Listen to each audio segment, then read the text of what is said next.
American Bandstand's Dick Clark had also been the subject of the payola hearings. However, Clark, actually the second host of Philadelphia's Bandstand after the initial host, Bob Horn, left amidst scandal, came out of the payola hearings relatively unscathed after divesting himself of some of his music industry's investment. The softer sounds of Clark's pop-based brand of rock and roll, with teen pop idol crooners such as Paul Anka, James Darren,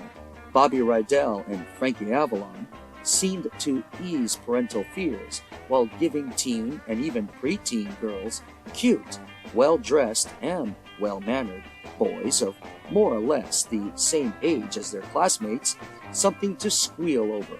while maintaining distant and chaste crushes through fan clubs reflected by Clark's American Bandstand and the various teen-themed magazines. A savvy businessman, in ways that Bandstand's original host Bob Horn was not, Clark's stable of clean teen idols were promoted right alongside his stable of popular regulars, local Philadelphia teenagers from South and West Philadelphia high schools who danced daily on the show during the after-school hours, when teenagers around the country, usually middle-class teens that made up Clark's fan base,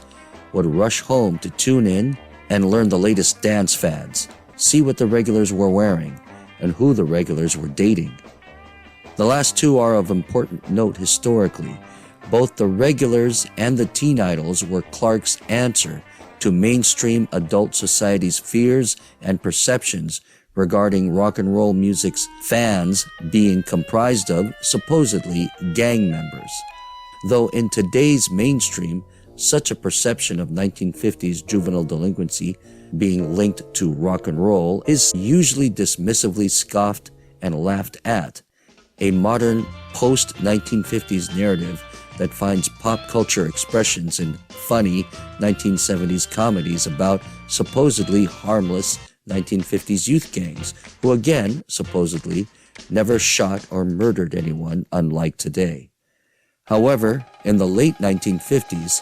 such a perception was not a laughing matter, particularly in the wake of news reports of gang-related shootings at inner-city teen record hops, such as the August 8, 1956 shootings committed by members of the Dragons street gang upon two 17-year-olds, Mike Schoenberg and William VASQUEZ, as they were on their way to a teen record hop in Manhattan's Lower East Side. VASQUEZ was reportedly a member of the rival Enchanters street gang, but Schoenberg, according to reports, was not, though both boys received a bullet each for daring to enter the turf of the Dragons, which just happened to be where the teen dance was being held.